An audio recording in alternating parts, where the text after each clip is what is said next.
ছোট লোকের বাচ্চা, তোর এত বড় সাহস! তুই আমার বান্ধবীকে প্রেমের প্রস্তাব দিস? নিজের ফেস ভ্যালু আয়নায় কখনো চেক করেছিস? উফ, ম্যাডাম, একটু শান্ত হন প্লিজ। আমি আপনার বান্ধবীকে প্রপোজ করেছি, আপনাকে তো আর করিনি। তাহলে আপনার এত গায়ে জ্বালা ধরার কারণটা কি বলুন তো? এই ফকিন্নি কোথাকার, তোর ঐধ্যতা তো দিন দিন বেড়েই চলেছে। একটা বার নিজের স্ট্যাটাসটার দিকে তাকিয়ে দেখেছিস আমার বান্ধবীর সাথে তোকে কেমন বেমানান লাগে? ও মা, নিজেকে তো প্রতিদিন আয়নায় দেখি ম্যাডাম, একদম পারফেক্ট স্মার্ট একটা হ্যান্ডসাম গাইস বলুন। আর তাছাড়া আপনি এত হিংসে করছেন কেন? আপনার বান্ধবীর তো কোনো প্রবলেম নেই, বরং খোঁজ নিয়ে দেখতে পারেন, সেও আমার হাসিতে ফিদা হয়ে আছে। Shut up! ফালতু কথা বন্ধ কর তো তোর। দাঁড়া, আজকে তোকে এমন একটা শিক্ষা দিচ্ছি যেন জীবনেও এই ভুল আর না করিস। কথাটা বলেই অহনা আগুন চোখে তেড়ে আসে আরিয়ানের দিকে। অহনার এই তেজদীপ্ত রূপ দেখে আরিয়ানার এক মুহূর্ত সেখানে দাঁড়িয়ে না থেকে এক দৌড় দেয়। পুরো ইউনিভার্সিটি ক্যাম্পাসের করিডোর ধরে শুরু হয় তাদের নিত্যদিনের সেই বিখ্যাত দৌড়ানি। ক্যাম্পাসের প্রতিটি ব্যাচের স্টুডেন্টরা দাঁড়িয়ে এই দৃশ্য উপভোগ করতে থাকে। এখন তো আর কেউ অবাকও হয় না, কারণ এই রোমাঞ্চকর আর মিষ্টি খুনসুটিগুলো এই ক্যাম্পাসের ডেইলি রুটিন হয়ে দাঁড়িয়েছে। আরিয়ান শুরুর দিকে অহনার এই ঝাঁঝালো অপমানগুলো নিয়ে বেশ টেনশনে পড়তো, মন খারাপ করত, কিন্তু এখন সেই ব্যাপারগুলো দারুণ উপভোগ করে। অহনার রাগানো মুখ দেখলে তার দিনটাই যেন ভালো কাটে। ভার্সিটির এই চত্বর থেকে একটু দূরেই রয়েছে একটি অন্য দুনিয়া।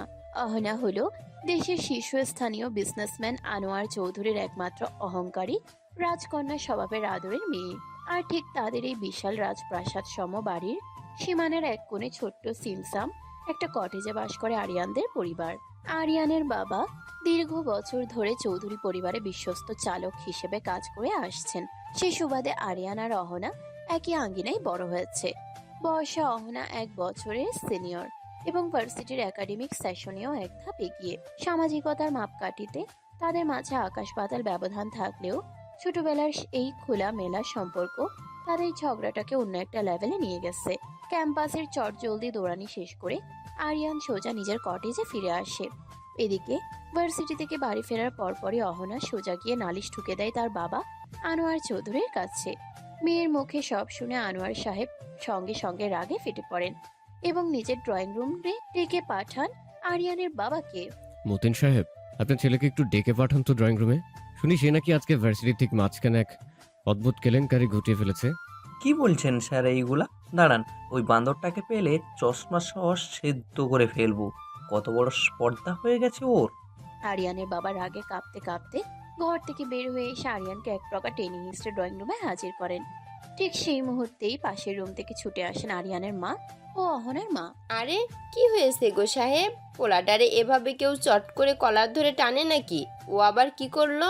কি করেছে নিজের ছেলেকে জিজ্ঞেস করুন গিয়ে। চৌধুরী সাহেবের বাড়িতে থেকে পড়াশুনো করে আর এখন বড়লোকের মেয়েদের পেছনে লেজে খেলে বেড়াচ্ছে। আজকে একে এই বাড়ি থেকে বের করে দেওয়া উচিত। রাগে চোটে আরিয়ানের বাবা হাত তুলে বসেন ছেলেকে একটা কড়া থাপ্পড় বসিয়ে দেওয়ার জন্য। ঠিক ওই সেকেন্ডেই ড্রয়িং রুমের সোফা থেকে অত্যন্ত গম্ভীর পায়ে এগিয়ে আসেন আনোয়ার সাহেব এবং হাত ধরে মতিন সাহেবকে থামিয়ে দেন। থামুন মতিন সাহেব, গায়ে হাত তুললেন না প্লিজ। তাকে ঠান্ডা মাথায় ওর মুখ থেকে পুরো ঘটনাটা শুনি, তারপর যা শাস্তি দেওয়ার দেবেন। স্যার, আপনি আর কত এর মাথায় তুলবেন বলুন তো? এই পোলার পিরিতির চোটে আপনার মান সম্মান সব একদিন ধুলোয় মিশে যাবে। আর একটু রিল্যাক্স হন তো দেখি। আমি তো আরিয়ানকে কোলে পিঠে করে বড় করেছি। ও এমন বকাটে ছেলে নয় যে বিনা কারণে কারোর সাথে ফাজলাম করবে। নিশ্চয়ই এর ভেতরে অন্য কোনো টুইস্ট আছে। বলতো আরিয়ান, ঠিক কি হয়েছিল আজ ক্যাম্পাসে? একদম ঠিক বলেছেন আঙ্কেল, আসলে দোষটা আমার একাই নয়। আজকে ক্লাস শুরুর আগে ব্রেক টাইমে আমাদের ডিপার্টমেন্টের সামনে বন্ধুরা মিলে আড্ডা দিচ্ছিলাম। হঠাৎ করে একটা ফান চ্যালেঞ্জ বা ডেয়ার চলে আসে সবার মধ্যে। কিসের আবার চ্যালেঞ্জ শুনি? কাজের কথা বাদ দিয়ে সারাদিন শুধু আড্ডা আর ফাজলামো। আঙ্কেল আর আন্টি, আপনারা তো খুব ভালো করেই জানেন আমাদের এই অহনা ম্যাডাম কতটা ফায়ার ব্র্যান্ড আর কড়া মেজাজের মেয়ে। পুরো ইউনিভার্সিটিতে সবাই জানে অহনাকে আমি কতটা জবুথবু হয়ে ভয় পাই। তাই বন্ধুরা মিলে আমাকে পচানোর জন্য একটা প্রুফ চাচ্ছিল যে আমি কতটা সাহসী। তারা একটা চ্যালেঞ্জ ছুড়ে দিল, যদি সত্যি আমার হিম্মত থাকে তবে যেন গিয়ে অহনার ক্লোজ ফ্রেন্ড নীলাকে প্রপোজ করে আসি। কি অদ্ভুত মিথ্যাবাদী একটা ছেলে বাবা। একটু ওকে বাচ্ছে না ওর মুখে এই বানানো গল্প বলতে। নিজের দোষ থাকতে এখন কত সুন্দর স্ক্রিপ্ট রেডি করেছে দেখেছো? আরে ম্যাডাম, একটু থামুন তো। আমি তো জাস্ট বন্ধুদের সেই চ্যালেঞ্জটা অ্যাকসেপ্ট করে ফান করার জন্য নীলার কাছে গিয়েছিলাম। আমার কোনো সিরিয়াস ইন্টেনশন ছিল না। কিন্তু আপনি দূর থেকে ওই সিনটা দেখে হুট করে হিরোইন সাজতে চলে আসলেন। বুঝলেন মতিন সাহেব, পোলাটার অত বড় কোনো দোষ নেই। বন্ধুদের পাল্লায় পড়ে একটু দুষ্টুমি করেছে আর কি। আরিয়ান তো আমার কাছে অন্যরকম এক স্নেহের জায়গা। ওকে নিয়ে এতটা প্যানিক করার কিছু নেই। যাও তোমরা এখন যার যার রুমে গিয়ে ফ্রেশ হয়ে নাও। আনোয়ার সাহেবের এমন প্র্যাকটিক্যাল ও কুল জাজমেন্টের কারণে আরিয়ান সে যাত্রায় বাবা ও মায়ের বকা থেকে বেঁচে যায়। কিন্তু অহনা মুখের ভেতরে বিড়বিড় করতে করতে রাগ দেখাতে দেখাতে নিজের রুমে চলে যায়। সে মনে মনে পণ করে এই আরিয়ানের পিনিক আজকেই সে নামিয়ে ছাড়বে। সকালের মিষ্টি রোদে মুখরিত হয়ে উঠেছে গোটা ইউনিভার্সিটি ক্যাম্পাস। আগের দিনে সেই ঘটনার রেশ তখনও কাটেনি। ক্লাসের ফাঁকে করিডোরের বারান্দায় দাঁড়িয়ে নিজের বন্ধুদের সাথে দারুণ ছন্দে আড্ডা দিচ্ছিল আরিয়ান। ঠিক তখনই দূর থেকে পায়ে নুপুরের মিষ্টি ঝনঝন শব্দ বা গম্ভীর হিলের ঠকঠক আওয়াজ তুলে এগিয়ে আসে অহনা। তার চোখে মুখে রাগ আর অহংকারের স্পষ্ট ছাপ। কাছে এসে পৌঁছাতেই আরিয়ানের বন্ধুদের মুখ ফ্যাকাশে হয়ে যায়। অহনা কোনো কিছু না ভেবেই সবার সামনে আরিয়ানকে লক্ষ্য করে ঝাঁঝালো গলায় কথা বলা শুরু করে। এই ফকিন্নি কোথাকার, তোর এত বড় স্পর্ধা হয়েছে যে গতকাল সবার সামনে আমাকে নিয়ে ফাজলামো করিস? তোর মতো একটা ড্রাইভারের ছেলেকে এই ইউনিভার্সিটির স্টুডেন্ট ভাবতেও ঘেন্না লাগে আমার। তোর লেভেল আর আমার লেভেল আসমান জমিন তফাত। সেটা কি তোর মাথায় ওই গোবর ভরা মগজে ঢোকে না? তুই একটা আস্ত ভিখারি ছাড়া আর কিচ্ছু না। উফ ম্যাডাম, সকাল সকালে তো হাই ভোল্টেজ রাগ দেখালে তো আপনার সুন্দর স্কিন নষ্ট হয়ে যাবে। কালকের ফান তো শেষ, আজও কি সকাল সকাল রোস্ট খাওয়ার মোড নাকি? Shut up! তোর এই ফালতু ফাজলামো বন্ধ কর বলছি। তোকে আজকেই এই ক্যাম্পাসের সবার সামনে এমন ছোট করব যেন তুই আর কোনোদিন মুখ তুলে তাকাতে না পারিস। তুই মনে করেছিস কাল বেঁচে গেছিস বলে আজ পার পেয়ে যাবি? তোর বাবার চাকরি খাইয়ে তোদের এই কটেজ থেকে বের না করেছি তবে আমার নাম অহনা চৌধুরী না। অহনার এমন অপমানজনক কথা শুনে আশপাশের সব স্টুডেন্টরা গোল হয়ে দাঁড়িয়ে যায়। নীলা এগিয়ে এসে অহনার হাত ধরে থামানোর চেষ্টা করে। এই অহনা, প্লিজ থাম এবার। যা হওয়ার তো কালকেই হয়েছে। এখন কেন বিনা কারণে ওকে এভাবে সবার সামনে ইনসাল্ট করছিস বলতো? আর ওই প্রপোজ ব্যাপারটা তো জাস্ট একটা ফান ছিল। ও তো সিরিয়াসলি কিছু বলেনি। আমি তো কিছু মনে করিনি। তুই কেন এত রেগে যাচ্ছিস? তুই চুপ কর নীলা। তুই তো একদম সরল সহজ বলেই ওর ফাজলামোগুলো সহ্য করিস, কিন্তু আমি ছাড়বো না। এই ধরনের চিপ চ্যাপাক ব্যাকগ্রাউন্ডগুলো ঠিক জায়গায় রাখা আমার দায়িত্ব। নীলার শত বোঝানোর পরেও অহনার রাগ এতটুকুও কমে না। সে আরো কিছুক্ষণ আরিয়ানকে উদ্দেশ্য করে কটু কথা শুনিয়ে ভার্সিটির বেল বেজে উঠতেই নিজের গ্যাং নিয়ে ক্লাসের দিকে রওনা দেয়। আরিয়ানও মৃদু হেসে নিজের ডিপার্টমেন্টের ক্লাসে চলে যায়। সারাদিন ক্লাস ও পড়ালেখা শেষে বিকেল গড়িয়ে যখন সন্ধ্যা নামছে তখন সাইকেল চালিয়ে বাড়ির পথ ধরে আরিয়ান। রাস্তার ধার দিয়ে যাওয়ার সময় হঠাৎ করেই বাইকের ব্রেক কষে থমকে দাঁড়ায় সে। রাস্তার পাশের একটা ফুচকার দোকানের সামনে দাঁড়িয়ে এক যুবকের সাথে হাসি মুখে কথা বলছে অহনা। আরিয়ান ভালো করে তাকিয়ে দেখে ছেলেটা আর কেউ নয়, মারুফ। মারুফ হলো এই এলাকার সবচেয়ে বখাটে ও নষ্ট চরিত্রের এক ছেলে। তার বিরুদ্ধে মাদক সেবন, ইফটিজিং এবং মেয়েদের সাথে প্রতারণা করার বহু ব্যাড রিপোর্ট ক্যাম্পাসে রয়েছে। এমন একটা ছেলের সাথে অহনাকে হাসি মুখে কথা বলতে দেখে আরিয়ানের কপালে গভীর চিন্তার ভাঁজ পড়ে যায়। সে অবাক হয়ে ভাবে, অহনার মতো এত অহংকারী ও সচেতন একটা মেয়ে কিভাবে এই মারুফের মতো একটা বাজে ছেলের সাথে মিশে। কিন্তু রাস্তায় দাঁড়িয়ে সে সময় নষ্ট না করে চুপচাপ বাড়ি ফিরে আসে আরিয়ান। পরের দিন বিকেল বেলা চৌধুরী বাড়ির সুবিশাল ব্যাকইয়ার্ডে রোদ পোহানোর ছোট্ট একটা ফুলের বাগান রয়েছে। সেই বাগানের মাঝে ঝুলন্ত দোলনায় বসে নিজের মনে বই পড়ছিল অহনা। ঠিক তখনই কটেজ থেকে বেরিয়ে সেই বাগানের পাশ দিয়ে যাচ্ছিল আরিয়ান। অহনাকে একা বসে থাকতে দেখে সে আর নিজেকে সামলাতে পারে না, সোজা গিয়ে হাজির হয় তার সামনে। একটা কথা জিজ্ঞেস করার ছিল অহনা। কাল তোমাকে রাস্তার ধারে ওই মারুফটার সাথে দাঁড়িয়ে কথা বলতে দেখলাম। ওই ছেলের সাথে তোমার আবার কিসের সম্পর্ক বলো তো? আরিয়ানের মুখ থেকে মারুফের নাম শুনতেই অহনার চোখের পলক পাল্টে যায়। সে এক ঝটকায় বইটা বন্ধ করে খাড়া হয়ে দাঁড়ায় এবং আগুন চোখে আরিয়ানের দিকে তাকিয়ে তেড়ে আসে। তুই কি এখন আমার উপর জাসুসগিরি শুরু করেছিস নাকি রে? আমি কার সাথে কথা বলবো, কার সাথে মিশবো, সেটার হিসাব কি তোকে দিয়ে করতে হবে? তুই আমার কে হোস শুনি? একটা ড্রাইভারের ছেলে আমার পার্সোনাল লাইফে নাক গলানোর সাহস কোথায় পাচ্ছিস? রাগ করছিস কেন খামোখা? আমি তো তোমার ভালোর জন্যই বলছি। ওই মারুফ ছেলেটা একদম ভালো না। ওর চরিত্র সম্পর্কে পুরো এলাকা জানে। ও একটা নেশাখোর আর বাটপাট টাইপের পোলা। ওর সাথে মিশলে তোমার নিজের রেপুটেশনই খারাপ হবে। এইটুকুই তো বোঝানোর চেষ্টা করছি। থাম একদম। আমার ফ্রেন্ড সার্কেল বা কার সাথে আমি কথা বলবো সেটা নিয়ে আমাকে লেকচার দিতে হবে না। আমার চয়েস নিয়ে কথা বলার তুই কে? নিজের চরকায় তেল দে গিয়ে। বিশ্বাস করো, আমি তোমাকে সাবধান করছি মাত্র। কালকে যদি বড় কোনো বিপদে পড়ো তখন বুঝবে। মুখ সামলে কথা বলবি একদম। আমার ফ্রেন্ডদের সম্পর্কে বাজে কথা বলার স্পর্ধা তোকে কে দিয়েছে রে? তুই এত বড় পণ্ডিত কবে থেকে হবি? খবরদার, আর কখনো যদি আমার সামনে এসে এইসব ফালতু কথা বলিস, জিভ টেনে ছিঁড়ে নেব তোর। বের হয়ে যা আমার চোখের সামনে থেকে। আকস্মিক এই চরের আঘাতে থমকে যায় আরিয়ান। গালের এক পাশ লাল হয়ে জ্বলে ওঠে, কিন্তু অহনার সেই ক্রোধের আগুনে পানি না ঢেলে সে দীর্ঘশ্বাস ফেলে সেখান থেকে নিঃশব্দে চলে আসে।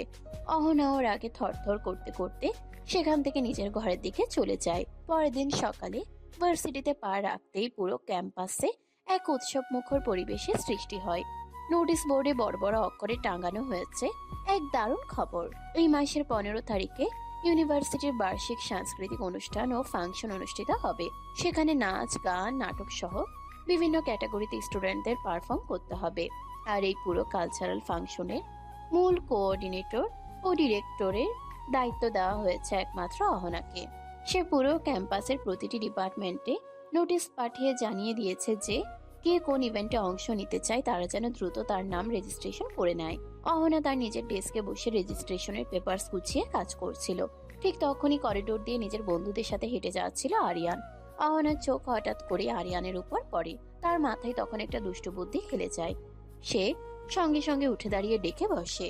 এই যে মিস্টার হিরো, একটু এইদিকে শুনুন তো শুনি। কোথায় যাওয়া হচ্ছে এভাবে পালিয়ে? আমার ক্লাসের টাইম হয়েছে, যাচ্ছি। তোমার মতো তো আর সারাদিন ফাঁকিবাজি করে বেড়াতে পারবো না ম্যাডাম। ফাঁকিবাজি আমি করি নাকি তুমি করো সেটা সবাই জানে। শোনো, আগামী 15 তারিখের কালচারাল ফাংশনে আমাদের ডিপার্টমেন্ট থেকে একটা গ্র্যান্ড ডান্স পারফরমেন্স থাকছে। আর সেই ডান্সের মেইন লিড পারফর্মার হিসাবে তোমাকেই সিলেক্ট করেছি আমি। কালকেই তোমার নাম এন্ট্রি করে দেব। হোয়াট? তুমি পাগল নাকি অহনা? আমি জীবনে কোনো দিন নাচানাচি করেছি যে আমাকে ডান্স করতে হবে? আমি একদম পারবো না। অন্য কাউকে ধরে নাও। না পারার তো কিছু নেই। নাচতে না জানলে নাচ আমি শিখিয়ে দেব, কিন্তু তোমাকেও স্টেজে উঠতেই হবে। দেখি তোমার কত বড় বুক যে আমার কথা অমান্য করবি। সবার সামনে তোমাকে দিয়ে নাচাবো না, তবে আমার নাম অহনা চৌধুরী না। অহনার এমন কাণ্ড দেখে চারপাশের বাকি স্টুডেন্টরা মুচকি হাসতে শুরু করে। আরিয়ান যখন চরম বিপাকে পড়ে, কি বলবে বুঝতে পারছে না। ঠিক তখনই সেখানে এসে হাজির হয় মারুফ। তার পরনে ফাঙ্কি জামা কাপড় আর মুখে একটা উগ্র হাসি। আরে অহনা বেবি, এই ফকিনিটাই পোলাটার সাথে আবার কি টাইম পাস করছো? ও আবার নাচবে কি? 2 কদম হাঁটতেই তো দম ফুরিয়ে যায় এর। বাদ দাও তো এসব গরিব পোলাপানকে। বলো, এই ফাংশনে আমার সাথে তোমার ডান্স পার্টনার হওয়ার কথাটা কি ভেবেছো? আমি তো অলরেডি রেডি আছি। মারুফের এমন চটজলদি উপস্থিতি এবং অহনার কলার কাছে ঘেঁষার চেষ্টা দেখে আরিয়ানের ভেতরে একটা তীব্র রাগ ও বিরক্তি দানা বেঁধে ওঠে। ঠিক সেই মুহূর্তেই ভিড় ঠেলে সেখানে এসে হাজির হয় আরিয়ানের ডিপার্টমেন্টের বন্ধু ও সহপাঠী মিলি। মিলি বেশ হাসি খুশি ও চটপটে স্বভাবের একটা মেয়ে। আরে বাহ, ডান্স প্রোগ্রাম নিয়ে এত মাতামাতি হচ্ছে বুঝি? কেন হবে না বলো? আমাদের আরিয়ান কি কম চাই নাকি কারো চেয়ে? ও যেমন পড়াশোনায় ভালো, তেমনি কোয়ালিটিতেও বস। তুমি আবার কোত্থেকে উদয় হলে মিলি? ওকে ডিফেন্স করতে আসছো কেন? ও কি নিজে কথা বলতে পারে না নাকি? আরে রে, রাখছো কেন ম্যাডাম? আরিয়ান একা কেন নাচবে? 15 তারিখের ওই ডান্স প্রোগ্রামে আরিয়ানের সাথে অফিসিয়াল ডান্স পারফর্মার হিসেবে আমি নিজে থাকছি। আমরা দুজনে মিলে এমন একটা পারফরমেন্স দেব যে পুরো ভার্সিটি চমকে যাবে। বলো আরিয়ান, রাজি তো তুমি? মিলির এমন আকস্মিক ঘোষণায় আরিয়ান প্রথমে একটু অবাক হলেও পরক্ষণেই বুঝতে পারে মিলি আসলে তাকে এই চরম অস্বস্তিকর পরিস্থিতি থেকে বাঁচানোর জন্যই এই বুদ্ধিটা খেলেছে। সে সঙ্গে সঙ্গে মুখে একটা আত্মবিশ্বাসী হাসি ফুটিয়ে তোলে। একদম ঠিক বলেছ মিলি। তোমার মতো পারফেক্ট ডান্সার পার্টনার পেলে আমি কেন নাচবো না বলো? 15 তারিখের স্টেজে আগুন লাগিয়ে দেবো আমরা। আসছি তাহলে অহনা ম্যাডাম, আমাদের রেজিস্ট্রেশনটা খাতায় নোট করে রেখো প্লিজ। অহনা তো দূরে থাক, মারুফ পর্যন্ত এমন অপ্রত্যাশিত কথায় একেবারে বোবা বনে যায়। অহনার চোখের কোণে তীব্র একটা অদ্ভুত জ্বালা ও ক্ষোভের আগুন ধপ করে জ্বলে ওঠে। সে কোনো কথা না বলে রাগে কাগজগুলো খপ করে হাতে তুলে নিয়ে নিজের কেবিনের দিকে গটমট করে হেঁটে চলে যায়। আরিয়ান মিলিকে একটা ধন্যবাদ সূচক দৃষ্টি দিয়ে সেখান থেকে হাসি মুখে ক্লাসের দিকে রওনা দেয়। পরের দিন থেকে পুরো ভার্সিটিতে বার্ষিক সাংস্কৃতিক অনুষ্ঠানের প্রস্তুতি একদম তুঙ্গে উঠে যায়। সবাই যে যার মতো রিহার্সেলে ব্যস্ত হয়ে পড়ে, কিন্তু আরিয়ান তো সেদিন মিলিটারির মতো ফাঁকি দেওয়ার ফন্দি করে। শুধু ওই পরিস্থিতি থেকে বাঁচার জন্য কথাটি বলেছিল। সে ভুলেই গিয়েছিল যে তার কোনো একটা ড্যান্স পারফরম্যান্স আছে। সে নিজের ডিপার্টমেন্টের পড়ালেখার ক্লাসরুমে পুরোপুরি মনোযোগী হয়ে পড়ে। এদিকে নির্দিষ্ট দিন ঘনিয়ে আসার কারণে সবাই রিহার্সেলের খোঁজ নিতে শুরু করে অহনা। মাঠের মাঝখানে তখন বিশাল জটলা, চারপাশে সব স্টুডেন্টরা গোল হয়ে দাঁড়িয়ে আছে। ঠিক তখনই অহনা দূর থেকে আরিয়ানকে হেঁটে যেতে দেখে বুক ফুলিয়ে সগর্বে সামনে এগিয়ে আসে। তার মুখে সেই চিরচেনা অহংকারী আর বিদ্রুপের হাসি। কি রে মিস্টার ডান্সার, তোর অনুষ্ঠানের প্রস্তুতি কত দূর শুনি? রিহার্সাল তো মনে হয় একেবারে ফাইনাল স্টেজ পার করে ফেলেছিস। আজকে একটু আমাদের মাঠের মাঝখানে ডান্সটা দেখাবি নাকি? দেখি কত বড় ডান্সার হয়েছিস তুই। অহনার এমন হঠাৎ হুট করে করা প্রশ্নে থমকে দাঁড়ায় আরিয়ান। তার সাথে থাকা মিলিও তখন একদম আকাশ থেকে পড়ে। তারা দুজনই তখন চরম বিব্রতকর পরিস্থিতিতে পড়ে যায়, কারণ তারা তো আগে থেকে কোনো প্রস্তুতি নেয়নি। সেদিন শুধু অহনার অহংকার ভাঙানোর জন্য আর মারুফের সামনে মান বাঁচানোর জন্যই না বুঝে একটা টিয়ারের মুখে পড়ে হ্যাঁ বলে ফেলেছিল। এখন চোখের সামনে বিশাল ফাঁদ দেখে তাদের গলা শুকিয়ে খাট হয়ে যায়। তারা বুঝতেই পারছিল না এই মুহূর্তে কি করবে বা কি জবাব দেবে। কি হলো, কথা বলছিস না কেন? হিম্মত তো সেদিন খুব দেখিয়েছিলি মিলির সাথে পার্টনারশিপ করার। এখন যখন স্টেজ পারফরমেন্সের পালা, তখন বুঝি ভয়ে ইঁদুর হয়ে গেছিস? কিচ্ছু পারিস না যখন, তখন এত আগ বাড়িয়ে কথা বলতে আসিস কেন, ফকিন্নি কোথাকার? অহনার গলা চড়া হওয়ায় চারপাশের বাকি স্টুডেন্টরা এবং তার নিজের বন্ধু বান্ধবরাও খিকখিক করে হাসাহাসি শুরু করে দেয়। সবাই মিলে আরিয়ানকে নিয়ে ট্রল করতে থাকে। এই তীব্র অপমান আর সবার উপহাসের চোট যেন আরিয়ান কোনোভাবেই সহ্য করতে পারছিল না। তার আত্মসম্মানে প্রচন্ড আঘাত লাগে। আরিয়ানের চোখ বেয়ে হঠাৎ করেই গলে নামে কয়েক ফোঁটা তপ্ত জল। সে মুখ নিচু করে দাঁড়িয়ে থাকে, কারণ এই পাবলিক ইনসাল্ট তার সহ্য ক্ষমতার বাইরে চলে গিয়েছিল। অহনা ভেবেছিল আজ বুঝি সে পুরোপুরি জিতে গেছে এবং আরিয়ানকে একেবারে মাটিতে মিশিয়ে দিয়েছে। এই আরিয়ান, আমার দিকে তাকাও তো একটা বার প্লিজ। কেঁদো না, আমি জানি তুমি পারবে। জাস্ট আমার উপর বিশ্বাস রাখো, একটু ট্রাই করে তো দেখো কেমন হয়। মিলির চোখে সেই বিশ্বাসের চাহনি আর নরম ছোঁয়া পেয়ে আরিয়ানের ভেতরে জমে থাকা আত্মবিশ্বাস যেন দ্বিগুণ হয়ে ফিরে আসে। সে চোখের পানি মুছে ফেলল। মিলি হঠাৎ করেই ফোনের মিউজিক অন করে দেয়। কোনো রকম পূর্ব প্রস্তুতি ছাড়াই আরিয়ান ও মিলি দুজনে মিলে রিদম করে স্টেপের পর স্টেপ ফেলতে শুরু করে। প্রথমে একটু আড়ষ্ট লাগলেও মুহূর্তের মধ্যে তাদের সেই নাচের জাদুকরী ছন্দ পুরো পরিবেশ পাল্টে দেয়। দেখতে দেখতে তাদের সেই স্পট ডান্স এক অপূর্ব রোমান্টিক কাপল ডান্সের রূপ নেয়। চারপাশে সমস্ত স্টুডেন্টরা হা হয়ে অবাক দৃষ্টিতে তাকিয়ে রয়। এমন চমৎকার পারফরম্যান্স দেখে অহনার মুখে সেই বিজয়ী হাসিটা নিমিষে কর্পূরের মতো উবে যায়। সে নিজেও বিশ্বাস করতে পারে না যে আরিয়ান এত সুন্দর নাচতে পারে। অহনার বুকটা তখন হেরে যাওয়ার কষ্টে জ্বলে ওঠে। সে আর সেখানে এক মুহূর্তও দাঁড়িয়ে থাকতে না পেরে রাগে লাল হয়ে হুড়মুড় করে ভিড় ঠেলে সেখান থেকে চলে যায়। থ্যাংক ইউ সো মাচ মিলি, তুমি সেদিন পাশে না থাকলে আজকে আমার মান সম্মান ধুলোয় মিশে যেত। পারফরম্যান্স শেষ করে আরিয়ান ও মিলি একে অপরকে ধন্যবাদ জানিয়ে যার যার ক্লাসের দিকে চলে যায়। কিন্তু বাড়ি ফিরে আসার পর থেকে অহনার মনের ভেতর একটা তীব্র আগুন জ্বলতে শুরু করে। সে কিছুতেই মেনে নিতে পারছিল না যে আরিয়ানের মতো একটা সাধারণ ড্রাইভারের ছেলে বারবার তার সামনে জিতে যাচ্ছে এবং তাকে ইমোশনালি ডাউন করে দিচ্ছে। এই পরাজয়ের প্রতিশোধ নেওয়ার জন্য সে একটা মারাত্মক পরিকল্পনা করে। সেভাবে আজকে আরিয়ানকে এমন একটা মোক্ষম ফাঁদে ফেলবে যাতে তার জীবনটাই শেষ হয়ে যায়। সন্ধ্যাবেলাকার ঘটনা। সেদিন কাকতালীয়ভাবে আরিয়ানের বাবা এবং মা দুজনেই কোনো এক কাজে কটেজে উপস্থিত ছিল না। অহনার কানে সেই খবর আগে থেকেই পৌঁছায়, তাই সে সুযোগ বুঝে একেবারে নিখুঁত পরিকল্পনা নিয়ে সোজা গিয়ে হাজির হয় আরিয়ানের কটেজের সামনে। সে চেয়েছিল একা পেয়ে আরিয়ানকে এমন কিছু শুনিয়ে বা ফাঁসিয়ে ছোট করবে, যাতে সে আর কোনোদিন মাথা তুলে দাঁড়াতে না পারে। কিন্তু কটেজের ভেতরে ঢোকার সাথে সাথেই ঘটে এক বিপত্তি। হুট করে বাইরে থেকে মেইন কারেন্ট চলে যায় এবং শুরু হয় তীব্র লোডশেডিং। চারপাশ অন্ধকার হয়ে যাওয়ায় অহনা নিজেই মারাত্মক বিপাকে পড়ে যায়। সে তো এসেছিল আরিয়ানকে জ্বালাতন করতে বা ফাঁসাতে, কিন্তু নিজে এখন একা একটা অন্ধকার ঘরে আটকে পড়ে চরম অস্বস্তি ও ভয়ে জমে যায়। ঘরের ভেতরে তখন পিনপত নীরবতা, বাইরে থেকে ঝিরিঝিরি হাওয়া বইছে। অহনা ভয়ে ভয়ে এক পা দুপা করে পেছাতে যায়।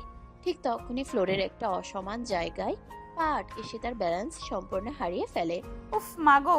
পড়ে যাওয়ার ঠিক আগ মুহূর্তেই আরিয়ান বিদ্যুতের বেগে এগিয়ে এসে দুহাত বাড়িয়ে শক্ত করে ধরে ফেলে অহনাকে। কিন্তু আকস্মিক ধাক্কায় আরিয়ানও নিজের ভারসাম্য রাখতে না পেরে অহনার সাথেই ফ্লোরের উপর ছিটকে পড়ে। আর ঠিক সেই মুহূর্তেই ঘরটাকে আলোকিত করে হুট করে জেনারেটর বা মেইন লাইন থেকে কারেন্ট চলে আসে। ঘরের ভেতরটা আলোয় ঝলমল করে ওঠে। আর ঠিক সেই সেকেন্ডেই সামনের মেইন গেট দিয়ে কোনো কড়া নোটিশ না দিয়ে গল্প করতে করতে ঘরে প্রবেশ করেন অহনার বাবা আনোয়ার চৌধুরী, অহনার মা, আরিয়ানের বাবা মতিন মিয়া এবং আরিয়ানের মা। তারা চারজন মিলে গ্রামের কোনো এক জরুরি পারিবারিক বা প্রজেক্টের বিষয় নিয়ে আলোচনা করতে করতে ভেতরে আসছিলেন। কিন্তু ঘরের ভেতরে চোখ পড়তেই তারা সবাই একসঙ্গে থমকে পাথরের মতো দাঁড়িয়ে পড়েন। তারা দেখতে পান ঘরের মেঝেতে অহনা একদম উপর হয়ে সরাসরি আরিয়ানের বুকের উপর পড়ে আছে এবং আরিয়ান দুহাত দিয়ে তাকে শক্ত করে জড়িয়ে ধরে আছে। চারজন অভিভাবকের সামনে এ ধরনের দৃশ্য দেখার জন্য কেউ প্রস্তুত ছিল না। ড্রয়িং রুমে পিনপত নীরবতা নেমে আসে। অহনা ও আরিয়ান নিজেদের এই চরম অপ্রস্তুত ও লজ্জিত অবস্থা দেখে ঘামতে শুরু করে। তাদের বুক তখন থরথর করে কাঁপছে। অভিভাবকরা একে অপরের মুখের দিকে অদ্ভুত চোখে তাকাতে শুরু করেন, কারণ পরিস্থিতি তখন একেবারে অন্যরকম একটা মোড় নিয়ে ফেলেছে। ড্রয়িং রুমে তখন পিনপত নীরবতা। ঘরের কোণে জ্বালানো ল্যাম্পপোস্ট বা জেনারেটরের নিয়ন আলোয় দৃশ্যটা আরো বেশি স্পষ্ট হয়ে ফুটে উঠেছে। মেঝেতে ছিটকে পড়ে থাকা অহনা এবং তার ঠিক নিচে শুয়ে থাকা আরিয়ান, দুজনের চোখ বড় বড় হয়ে গেছে। ঠিক তখনই ঘরের ভেতরে প্রবেশ করা চারজন অভিভাবকের পা যেন পাথরের মতো মাটিতে গেঁথে যায়। আনোয়ার চৌধুরী, অহনার মা মতিন মিয়া এবং আরিয়ানের মা, চারজনই পলকহীন দৃষ্টিতে এই অপ্রত্যাশিত দৃশ্যের দিকে তাকিয়ে রয়। তাদের মাথায় যেন আকাশ ভেঙে পড়ে। এই আকস্মিক পরিস্থিতিতে কি বলা উচিত বা কিভাবে রিয়্যাক্ট করা উচিত তার কিছুই তারা বুঝে উঠতে পারছিলেন না। কয়েক মুহূর্তের জন্য পুরো ঘরটাতে এক গা ছমছমে পরিবেশ বিরাজ করতে থাকে। সবচেয়ে আগে নড়েচড়ে ওঠেন অহনার মা। তার মুখের অভিব্যক্তি তখন দেখার মতো, চোখে বিস্ময়, রাগ আর চরম অসন্তোষের মিশ্রণ। এই কি কাণ্ড দেখছি আমি! অহনা, তুই তুই এই ছেলের সাথে এই অবস্থা এখানে কি করছিস? মাথা কি একদম খারাপ হয়ে গেছে তোর? মায়ের এই চড়া গলার আওয়াজ শুনে অহনার হুঁশ ফিরে আসে। সে বিদ্যুৎ গতিতে আরিয়ানের বুক থেকে উঠে দাঁড়ানোর চেষ্টা করে, কিন্তু অতিরিক্ত নার্ভাসনেস, ওড়না বা কাপড়ের টানে সে আরো একবার কেঁপে ওঠে। আরিয়ানও তড়িৎ গতিতে ফ্লোর থেকে উঠে দাঁড়িয়ে মাথা নিচু করে কাঁপতে থাকে। তাদের দুজনের মুখ তখন ভয়ে ফ্যাকাশে হয়ে গেছে। এতক্ষণ ধরে মনে মনে যতই খুনসুটি বা ঝগড়া থাকুক না কেন, এই মুহূর্তে বড়দের সামনে এমন একটা আপত্তিকর পরিস্থিতিতে ধরা পড়ার পর তাদের পায়ের তলার মাটি যেন সরে গিয়েছিল। মতিন মিয়া রাগে এবং লজ্জায় থরথর করে কাঁপতে শুরু করেন। তার কাছে চৌধুরী সাহেব এবং তার পরিবারের সম্মানই সব। আজ নিজের ছেলের এমন কাণ্ড দেখে তিনি লজ্জায় মাটিতে মিশে যাওয়ার উপক্রম হন। হারামজাদা, তোকে না সেই দিন বলেছিলাম মাত্রা ছাড়াবি না, আর চৌধুরী সাহেবের বাড়ির এত বড় মেমের সামনে তুই এই কাজ করলি? তোর এত বড় স্পর্ধা হলো কি করে যে চৌধুরী সাহেবের মেয়ের গায়ে হাত তুলিস? আজ তো চামড়া আমি তুলে নেব। মতিন মিয়ার আগে চোটে হাত উঠাতে যান আরিয়ানকে মারার জন্য। ঠিক তখনই আনোয়ার চৌধুরী গম্ভীর গলায় হাত তুলে তাকে শান্ত হতে ইশারা করেন। তার চেহারায় রাগ থাকলেও চোখের কোণে এক অদ্ভুত গভীর চিন্তার ছাপ স্পষ্ট ফুটে ওঠে। শান্ত হন মতিন মিয়া, হাত তুলবেন না। আগে ঠান্ডা মাথায় ওদের মুখ থেকে শুনি আসলে এখানে কি হয়েছিল। হঠাৎ করে কারেন্ট যাওয়ার সুযোগ নিয়ে তোমরা দুজনে কি করছিলে এখানে? বলো আরিয়ান, মুখ খুলছিস না কেন? আঙ্কেল, বিশ্বাস করুন, আমরা মানে কোনো খারাপ উদ্দেশ্যে এখানে কিছু করিনি। সেদিন লোডশেডিং হওয়ার কারণে হঠাৎ করে অন্ধকার হয়ে যায়। অহনা ঘর থেকে বের হওয়ার সময় ব্যালেন্স হারিয়ে পড়ে যাচ্ছিল।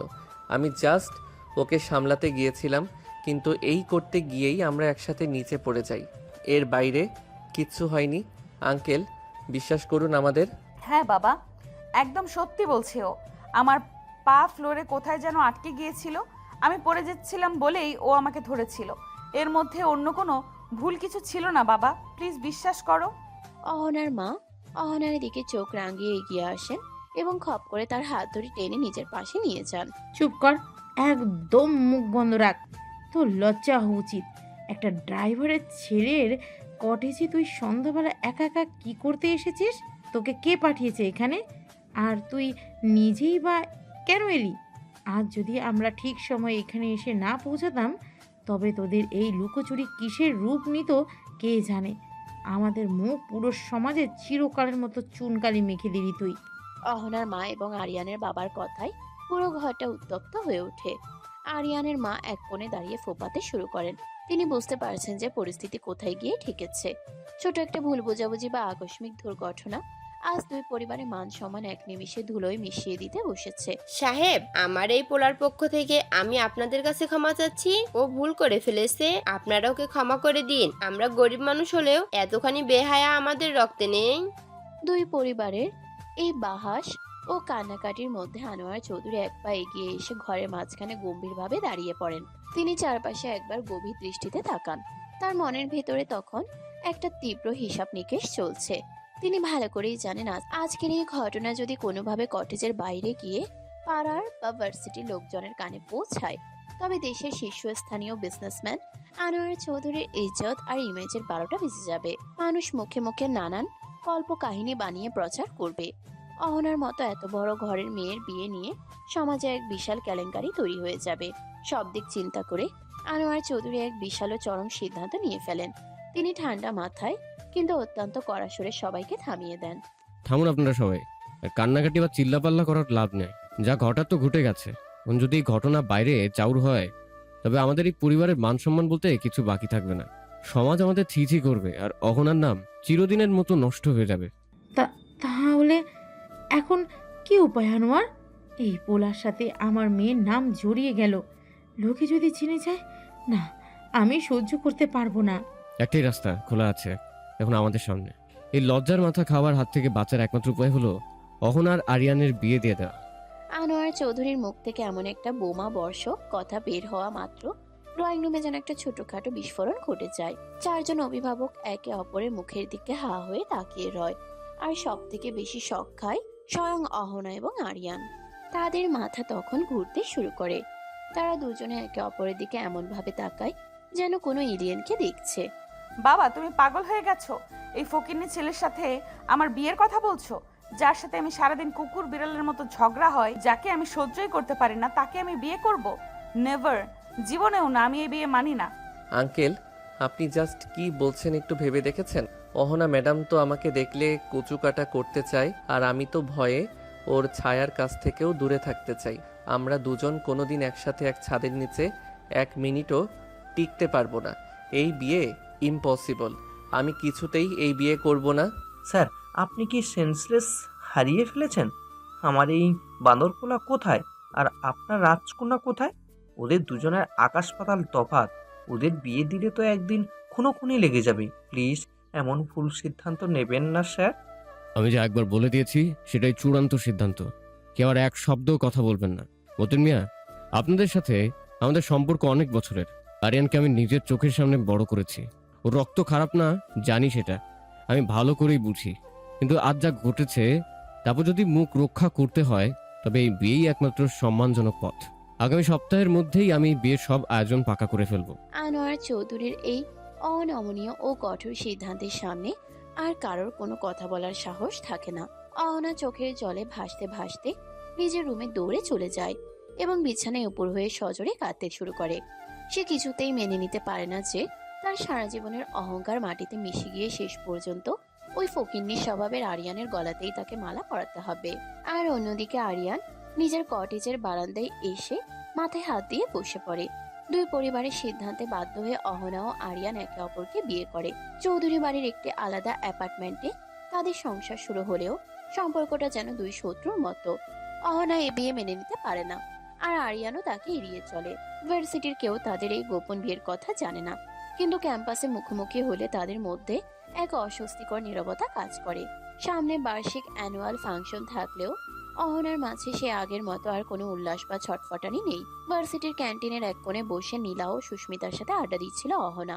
কিরে অহনা, তোর কি হয়েছে বলতো? গত কদিন ধরে তোকে দেখছি কেমন যেন রোবটের মতো হয়ে গেছিস। আগের সেই তেজটা কোথায় গেল? সামনে এত বড় ফাংশন, অথচ তোর মধ্যে কোনো এনার্জি নেই। ফালতু বকিস না তোরা, তোর তো কিচ্ছু জানিস না। এমনিতে একটু প্রেসারে আছি, তাই ভালো লাগছে না। বান্ধবীদের কথা অহনার কান দিয়ে প্রবেশ করে, অন্যদিক দিয়ে বেরিয়ে যায়। ঠিক তখনই ক্যান্টিনের কর্নার থেকে মারুফ এসে হাজির হয় অহনার টেবিলের সামনে।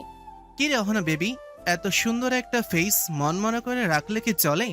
আগামীকালের ফাংশন নিয়ে তোমার একটু স্পেশাল হেল্প করতে পারি আমি। বলো না, আজ একটু ঘুরে আসি। দূরে সরে দাঁড়াও মারুফ, অতিরিক্ত ফাজলামো করার কোনো দরকার নেই। Just get lost from here. উফ, এত রাগ কেন তোমার বলো তো? আমি তো জাস্ট ফ্রেন্ড হিসেবে একটু চেয়ার আপ করতে চাচ্ছি। মারুফের এই অতিরিক্ত মাখামাখি করার চেষ্টা দূরে দাঁড়িয়ে দেখতে থাকে আরিয়ান। তার হাতের মুঠো রাগে শক্ত হয়ে যায়, কিন্তু সে চাইলেও এখন প্রকাশ্যে সামনে আসতে পারে না, তাই সে দ্রুত সেখান থেকে চলে যায়। এর কিছুক্ষণ পরেই লাইব্রেরির ন্যারো সেকশনে বই নামাতে গিয়ে অহনার হাত আর আরিয়ানের হাত একই বইয়ের উপর গিয়ে পড়ে। তুমি এখানে কি করছো? হাত সরাও বলছি। আমি আমার পড়ার বই নিতে এসেছি। আপনার জায়গিরদারি নাকি এটা? ছাড়ুন তো বইটা। বইটা টানা হেঁচড়া করতে গিয়ে অহনা নিজের ব্যালেন্স হারিয়ে সামনের দিকে ঝুঁকে পড়ে। আরিয়ান দ্রুত তাকে কোমর জড়িয়ে ধরে সামলে নেয়। মুহূর্তের জন্য দুজনে নিঃশ্বাস এক হয়ে যায়। পরে মুহূর্তেই দুজনে ছিটকে দুই দিকে সরে দাঁড়ায়। এই ঠিক কিছুক্ষণ পরে করিডোরের মোড়ে অন্য মনস্ক অহনার সাথে সজোরে ধাক্কা লাগে আরিয়ানের। চোখে কি দেখতে পাও না, নাকি সব সময় অন্ধের মতো ঘুরে বেড়াও? যখন তখন এইভাবে গায়ে এসে পড়ার মানে কি? দোষ কি সবসময় আমার একারই নাকি ম্যাডাম? আপনি নিজে অন্যমনস্ক হয়ে হেঁটে বেড়ালে আমার কি করার আছে? বেশি কথা বলবে না একদম। আমার সামনে থেকে এক্ষুনি দূরে সরে যাও বলছি। অহনার রাগে থরথর করতে করতে সেখান থেকে চলে যায়। আর আরিয়ান নিজের কপালে হাত দিয়ে দীর্ঘশ্বাস ফেলে। দুই পরিবারের জোরপূর্বক বিয়ে মেনে নিলেও অহনা কোনোভাবেই আরিয়ানের সাথে একই রুমে থাকতে রাজি হয়নি। বিয়ের পর চৌধুরী বাড়ির বিশাল অ্যাপার্টমেন্টে তাদের দুই আলাদা রুমে থাকা শুরু হয়। একই ছাদের নিচে থেকেও তারা যেন সম্পূর্ণ অচেনা দুই ভুবনের বাসিন্দা। এদিকে দিন যত গড়ায়, ভার্সিটির বার্ষিক অ্যানুয়াল ফাংশনের দিন তত ঘনিয়ে আসে এবং পুরো ক্যাম্পাসে শ্বাস রক পড়ে যায়। ফাংশনের মূল দিনে ক্যাম্পাসে পা রাখতেই সবার চোখ কপালে উঠে যায়। অহনা আজ চিরদিনের ওয়েস্টার্ন বা মডার্ন ড্রেস ছেড়ে সম্পূর্ণ অন্যরূপে ধরা দেয়। সে পরে এসেছে চমৎকার এক কালো রঙের শাড়ি, যার সাথে মানানসই হালকা সাজ আর খোলা চুল তার রূপকে আরো বাড়িয়ে দেয়। বকে যাওয়া বড়লোকের মেয়ের এই অপরূপ দেশীয় রূপ জীবনে প্রথমবার দেখে ক্যাম্পাসের সমস্ত ছেলের চোখ ছানা বড়া হয়ে যায়। দূর থেকে সেই রূপের দিকে নেশাতুর চোখে তাকিয়ে থাকে মারুফ। তার পাশে দাঁড়িয়ে থাকা তার বন্ধুরা ফিসফিস করে উস্কানি দিতে শুরু করে। কিরে মারুফ, এতদিন তো ওর পেছনে ঘুরেও পাত্তা পাসনি, আজ তো এই কালো শাড়িতে ওকে অপসরি লাগছে রে ভাই। এতদিন পেলি না, আজ কি ট্রাই মারবি নাকি ফাইনালি? একদম ঠিক বলেছিস সজল, এতদিন তো পাত্তাই দিল না। আজ কিন্তু একদম মিস করিস না মামা। তোদের আর বলতে হবে না, এতদিন তো অনেক ভাব দেখালো, আজ আর নিস্তার নেই। আজ এই পাখিকে আমি বাগে আনবই। মারুফের মাথায় তখন একটা ভয়ঙ্কর ও নোংরা পরিকল্পনা খেলে যায়। ঠিক তখনই ভিড়ের মাঝখান দিয়ে হেঁটে যাওয়ার সময় অহনার উপর চোখ পড়ে আরিয়ানের। শাড়িতে মোড়ানো অহনার এই রূপ দেখে আরিয়ানও নিজের অজান্তে পলকহীন ভাবে তাকিয়ে থাকে। তার বুকের ভেতর কেমন যেন একটা অচেনা কাঁপন অনুভূত হয়, কিন্তু সে তা দ্রুত ইগনোর করে অন্যদিকে মুখ ফিরিয়ে নেয়। অহনাও তার বান্ধবীদের সাথে নিয়ে আড্ডায় মেতে ওঠে। কিছুক্ষণ কেটে যাওয়ার পর মারুফ একটা প্ল্যান করে এক ওয়েটারকে দিয়ে অহনার জন্য স্পেশাল জুসের গ্লাস পাঠায়। অহনা বিন্দুমাত্র সন্দেহ না করে গ্লাসটা হাতে নেয়। ঠিক তখনই গ্লাস থেকে সামান্য জুস তার কাপড়ের উপর পড়ে যায়। ওফ, শাড়িতে জুস পড়ে গেল তো, একটু হাত ধুতে হবে দেখছি। কাপড় পরিষ্কার করার উদ্দেশ্যে অহনা সোজা লেডিস ওয়াশরুমের দিকে চলে যায়, আর সেই সুযোগটাই নেয় মারুফ। সে সন্তর্পণে পিছন পিছন গিয়ে লেডিস ওয়াশরুমের ভেতরে ঢুকে দরজা আটকে দেয়। হঠাৎ আয়নার সামনে নিজেকে দেখতে গিয়ে দরজার আওয়াজ শুনে অহনা ঘুরে দাঁড়ায়। ওয়াশরুমের ভেতরে মারুফকে দাঁড়িয়ে থাকতে দেখে তার ব্রু কুঁচকে যায়। তুই তুই লেডিস ওয়াশরুমে কি করছিস? এখনই বের হয়ে যা বলছি। এতদিন ধরে তোকে বাগে আনার চেষ্টা করছি অহনা, কিন্তু তুই তো পাত্তাই দিলি না। আজ আর তোর কোনো নিস্তার নেই বেবি। একা পেয়েছে যখন, আজ আমার শখ মিটিয়ে নেব। কি বলছিস সেসব তুই? মাথা খারাপ হয়ে গেছে? বলছি দরজা থেকে সর, না হলে আমি কিন্তু চিৎকার করব। চিৎকার করবি? বাইরে যে সাউন্ড বক্স আর লাউড স্পিকারে গান বাজছে, তোর এই নরম গলার বাইরে কেউ শুনতেই পাবে না। ট্রাই করে দেখতে পারিস। এদিকে বাইরে অনুষ্ঠান চত্বরে অহনাকে বেশ কিছুক্ষণ দেখতে না পেয়ে আরিয়ান একটু অস্বস্তিতে পড়ে যায়। সে চারপাশে চোখ বুলিয়ে অহনার বন্ধুদের জটলা দেখলেও অহনাকে কোথাও খুঁজে পায় না। কি হলো আরিয়ান, এভাবে চারদিকে কি খুঁজছো তুমি? কোনো প্রবলেম? না মানে এমনিতে কিছু না, অহনাকে একটু দেখছি না তো কোথাও, তাই ভাবলাম। আরে ও তো ড্রেস ঠিক করতে বা ফ্রেশ হতে কোথাও গেছে হয়তো, ছাড়ো তো ওসব। চলো জলদি, আমাদের ডান্সের ফাইনাল রিহার্সালটা একবার দেখিনি। স্টেজে ওঠার আগে আবার ভুল হলে অহনা কিন্তু আমাদের খেয়ে ফেলবে।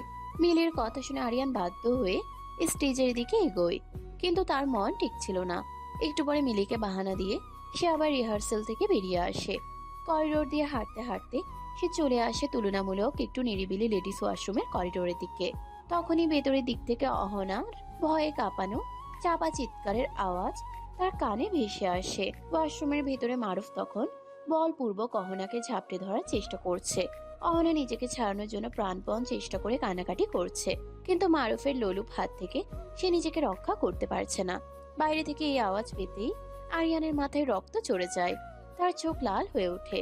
সে এক দৌড়ে গিয়ে লেডিস ওয়াশরুমের দরজায় পৌঁছায়, দেখে দরজা ভেতর থেকে লক করা। এক মুহূর্তও দেরি না করে আরিয়ান তার শক্ত জুতো পরা পায়ে দরজায় সজোরে একটা লাথি বসিয়ে দেয়। মুহূর্তের মধ্যেই হুড়মুড় করে দরজা ভেঙে খুলে যায়। সামনে তাকিয়ে আরিয়ান দেখে মারুফ নোংরা ভাবে অহনাকে স্পর্শ করার চেষ্টা করছে, আর অহনা ভয়ে কুকড়ে কান্না করছে। এই দৃশ্য দেখার পর আরিয়ানের মাথার ভিতর সব জ্ঞান প্রলয় কাণ্ডে রূপ নেয়। সে সরাসরি ঝাঁপিয়ে পড়ে মারুফের উপর। ধাক্কা খেয়ে মারুফ দূরে ছিটকে পড়ে। আরিয়ান কোনো কথা না বলে তাকে একের পর এক উপরি ঝুপড়ি কিল ঘুষিয়ার চর বসাতে শুরু করে। মারুফ আত্মরক্ষা করার বিন্দুমাত্র সুযোগও পায় না। রক্তে ভেসে যেতে থাকে মারুফের মুখ। মারুফ মারের চোটে আধমরা হয়ে ফ্লোরে লুটিয়ে পড়তে চায়, কিন্তু আরিয়ানের রাগ তখন চরম সীমায়। এদিকে আতঙ্কে থরথর করে কাঁপতে থাকা অহনা সোজা গিয়ে আরিয়ানের পিঠের পেছনে নিজেকে গুটিয়ে নেয়। সে ভয়ে ফোপাতে থাকে। তোর এত বড় সাহস, আমার সামনে আমার বউয়ের গায়ে হাত তুলিস? আজ তোকে মেরেই ফেলবো হারামি।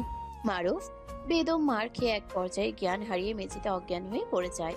আরিয়ান তখন এক পলক তাকিয়ে দ্রুত ঘুরে দাঁড়ায়।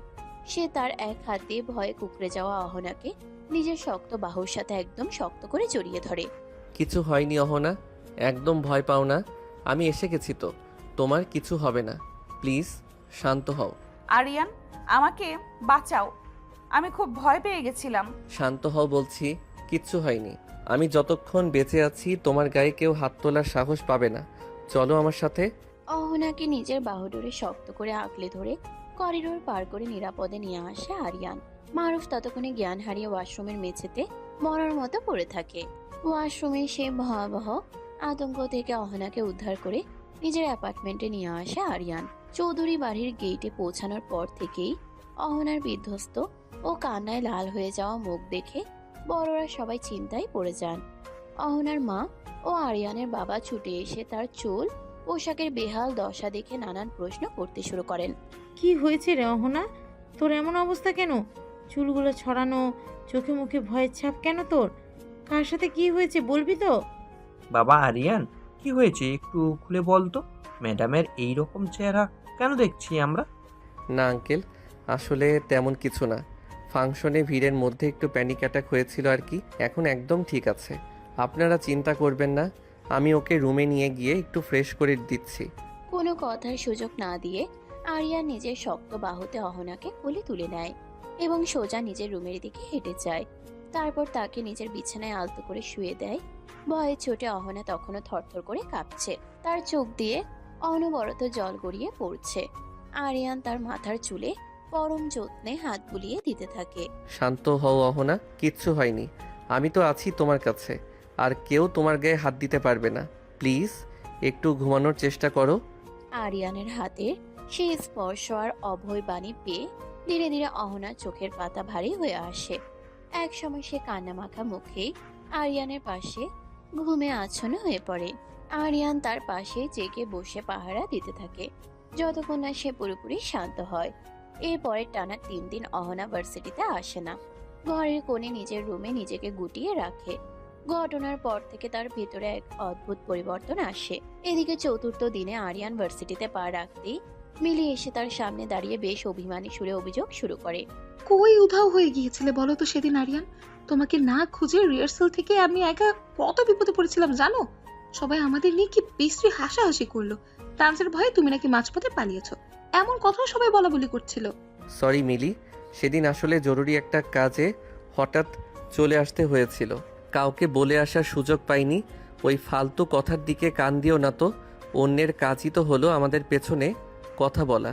ঠিক আছে, আমি তো তোমার উপর রাগ করিনি, শুধু একটু টেনশন হয়েছিল। আচ্ছা, সেদিন তো তোমাকে একটা খুব স্পেশাল কথা বলতে চেয়েছিলাম, কিন্তু তোমাকে খুঁজে না পেয়ে আর বলাই হয়নি।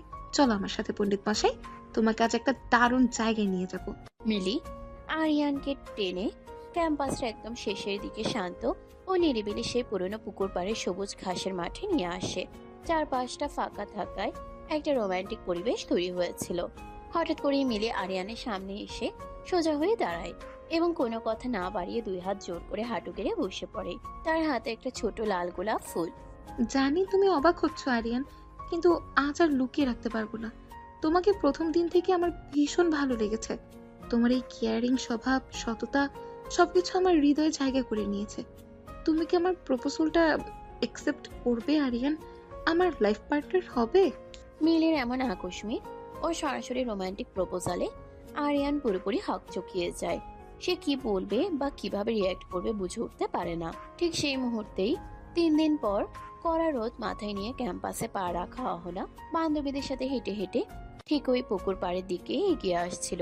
সে দূর থেকে স্পষ্ট দেখতে পায় মিলি হাঁটু ঘেরে বসে আরিয়ানকে গোলাপ বাড়িয়ে দিয়ে প্রপোজ করছে, আর আরিয়ান অবাক হয়ে দাঁড়িয়ে আছে। এই দৃশ্য দেখা মাত্র অহনার বুকের ভেতরটা মোচড় দিয়ে ওঠে। এক অচেনা কষ্ট আর তীব্র জিদ তার সমস্ত শরীর জুড়ে আগুন জ্বেলে দেয়। মিলের আকস্মিক প্রপোজালে মুহূর্তের জন্য থমকে গেলেও আরিয়ান অত্যন্ত ঠান্ডা মাথায় তাকে ফিরিয়ে দেয়। দূরে দাঁড়িয়ে এই দৃশ্য দেখা অহনার বুকের ভেতর জমে থাকা রাগ এক লহমায় ধসে পড়ে এবং সে সেখান থেকে ঝড়ের বেগে চলে যায়। সন্ধ্যায় ভার্সিটি শেষ করে চৌধুরী বাড়ির অ্যাপার্টমেন্টে ফিরে আরিয়ান ড্রয়িং রুমে তার বাবা ও মায়ের সাথে হাসি মুখে অহনাকে আড্ডা দিতে দেখে অবাক হয়ে যায়। নিজের রুমে এসে ব্যাগ রাখার সাথে সাথেই অহনা ভেতর থেকে দরজা সশব্দে লক করে তার মুখোমুখি দাঁড়ায়। দরজাটা হঠাৎ লক করলে কেন?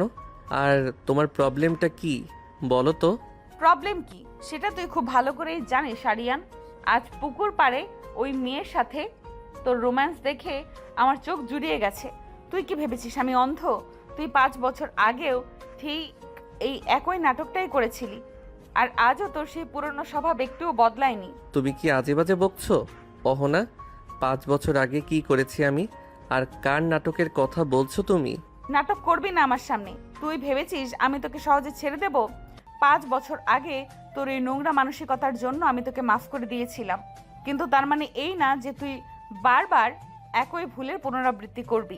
সাবধান করে দিচ্ছি তোকে, আমার সামনে এসব ঢং আর চললে ফল কিন্তু ভালো হবে না।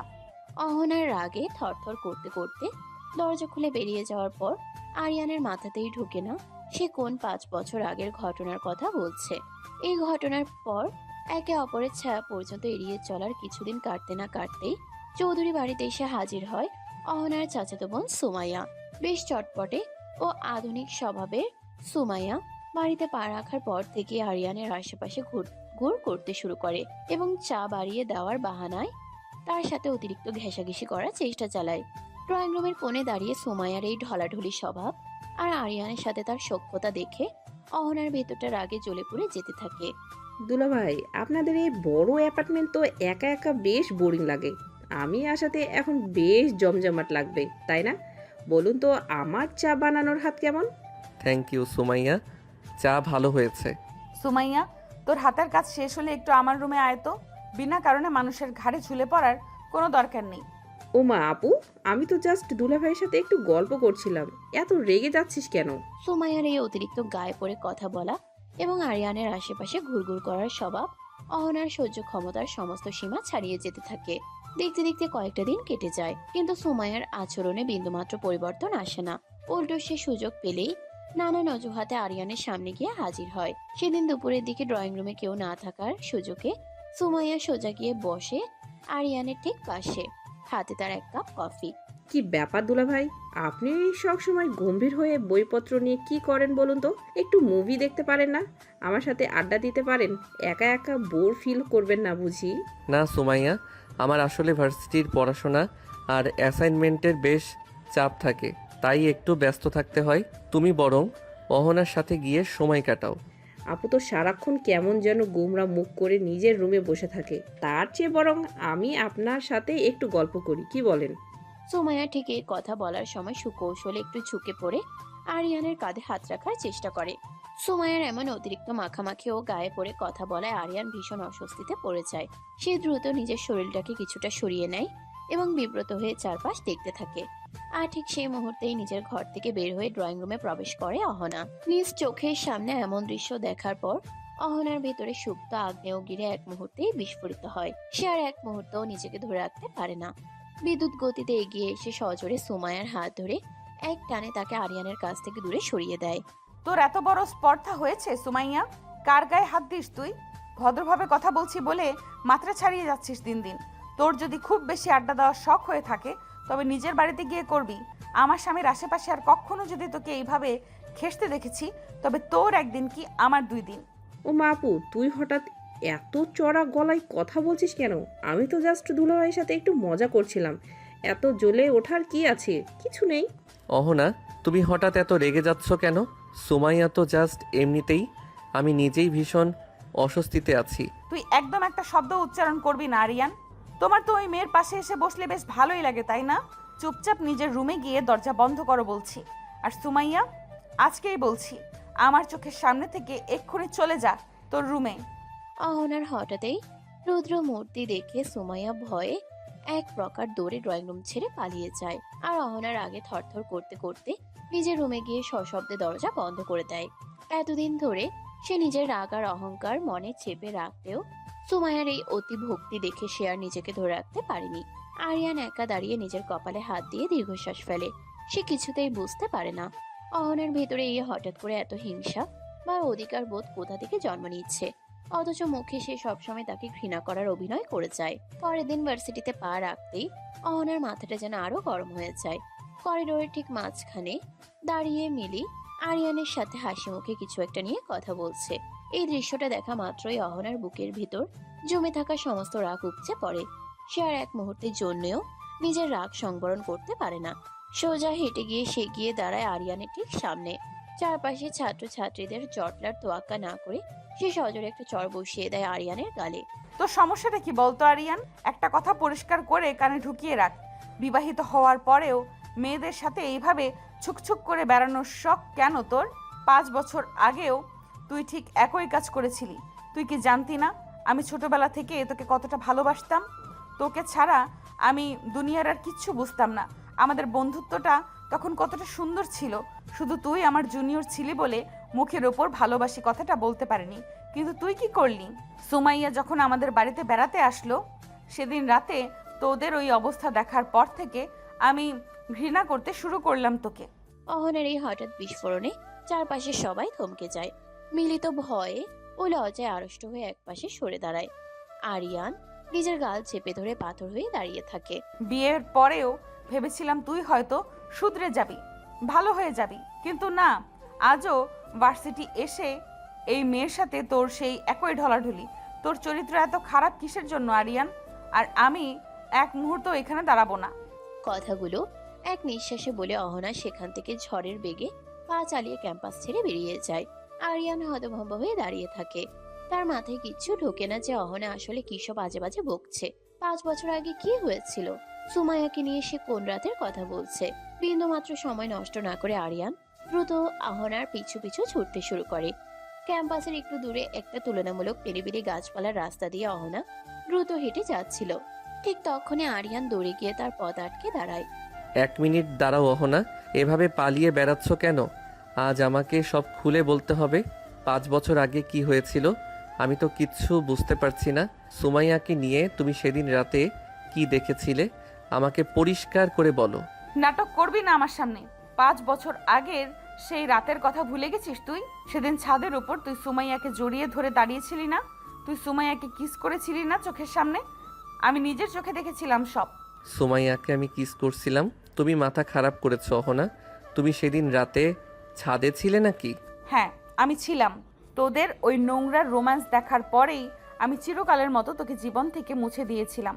ভেবেছিলাম তুই খুব ভালো মানুষ, অথচ ভেতরে ভেতরে তুই এত নীচ। আরিয়ান নিজের মাথায় হাত দিয়ে সজোরে একটা চাপড় মারে। সে বহু পুরনো স্মৃতি আঁতরাতে শুরু করে। হঠাৎ করে 5 বছর আগে সেই বিশেষ রাতটা মাথায় ঝিলিকের মতো জ্বলে ওঠে। তার চোখ দুটো বড় বড় হয়ে যায়। দাঁড়াও দাঁড়াও, তুমি সেদিন রাতে আমাকে আর সুমাইয়াকে ছাদের ওই কোণে দেখেছিলে? আরে বোকা মেয়ে, সেদিন রাতে কি হয়েছিল জানো? সুমাইয়ার চোখে হঠাৎ করে একটা পোকা বা ময়লা ঢুকে গিয়েছিল। সে যন্ত্রণায় চোখ খুলতে পারছিল না বলে আমি ওর চোখের কাছে মুখ নিয়ে ফু দিচ্ছিলাম আর বলছিলাম চোখটা একটু দেখি, আর তুমি পেছন থেকে ভুল বুঝে আমাদের অন্য কিছু ভেবে নিয়েছিলে। ছি অহনা, তোমার এই ছোট্ট একটা ভুলের জন্য আমরা কত বছর ধরে একে অপরকে দূরে সরিয়ে রাখলাম। আরিয়ানের মুখ থেকে এই সত্যটা শোনার পর অহনার পায়ের তলার মাটি যেন সরে যায়। সে থমকে পাথরের মতো দাঁড়িয়ে পড়ে। তার চোখের সামনে ভেসে ওঠে এতদিন ধরে নিজের মনে পুষে রাখা কত শত মিথ্যে ক্ষোভ আর অন্ধ অভিমানের পাহাড়। এতদিন ধরে সে একটা বিশাল ভুল বোঝাবুঝির উপর ভিত্তি করে আরিয়ানকে বিনা অপরাধে শাস্তি দিয়ে গেছে। অপরাধ বোধে তার গলা শুকিয়ে কাঠ হয়ে যায়। চোখের কোণ গলে গলে পড়তে থাকে অনুশোচনার গরম জল। সত্যি বলছি তো আরিয়ান, তুই সেদিন সুমাইয়াকে, আমি এত বড় একটা ভুল বুঝেছিলাম তোকে। আমি তোকে কত ঘৃণা করেছি এতদিন। আরিয়ান আর এক মুহূর্ত অপেক্ষা করে না। সে একটানে অহনাকে নিজের শক্ত বুকের খুব কাছাকাছি টেনে নেয়। অহনার মাথাটা গিয়ে সরাসরি লেপ্টে যায় আরিয়ানের চওড়া বুকের সাথে। সে নিজের 2 হাত দিয়ে অহনাকে শক্ত করে জড়িয়ে ধরে। একদম বোকামি করবে না অহনা, সব ভুল বোঝাবুঝি আজ শেষ। এতদিন তো শুধু ঝগড়া করেছো, এবার একটু ভালোবাসতে শেখো। আমি শুধু তোমারই ছিলাম আর সারা জীবন তোমারই থাকবো। আরিয়ানের সেই উষ্ণ ছোঁয়া আর গভীর ভালোবাসার আশ্রয়ে অহনা আর নিজেকে ধরে রাখতে পারে না। সে আরিয়ানের শার্টের কলার শক্ত করে খামছে ধরে তার বুকে মুখ গুজে বাচ্চাদের মতো ফুপিয়ে কেঁদে ওঠে। কেটে যায় বেশ কয়েক মাস। মারুফ সেদিন ওয়াশরুমে বেদম মার খাওয়ার পর দীর্ঘদিন ক্যাম্পাস থেকে দূরে ছিল, কিন্তু হঠাৎ করে একদিন সুস্থ হয়ে সে আবার ভার্সিটিতে ফিরে আসে। সেদিন দুপুরের দিকে করিডোর দিয়ে হেঁটে যাওয়ার সময় হঠাৎ করে অহনার সামনে এসে পড়ে মারুফ। ওয়াশরুমের সেই ভয়াবহ ও অন্ধকার দিনটার কথা অহনার চোখের সামনে ভেসে উঠতেই তার পা দুটো অবশ হয়ে আসে। তার বুক কেঁপে ওঠে এবং তীব্র ভয়ে তার চারপাশ অন্ধকার হয়ে আসতে শুরু করে। প্যানিক অ্যাটাকের শিকার হয়ে অহনা দেয়ালে হাত দিয়ে কাঁপতে কাঁপতে মাটিতে বসে পড়ার উপক্রম হয়। ঠিক তখনই ভিড়ের মধ্য থেকে দ্রুত পায়ে সেখানে এসে পৌঁছায় আরিয়ান। সে এক মুহূর্তও দেরি না করে অহনাকে নিজের শক্ত বাহু দিয়ে আগলে ধরে নিজের শরীরের আড়ালে নিয়ে নেয়। কি হয়েছে অহনা, এভাবে কাঁপছো কেন তুমি? তাকাও আমার দিকে। অহনা ভয়ে কথা বলতে পারে না।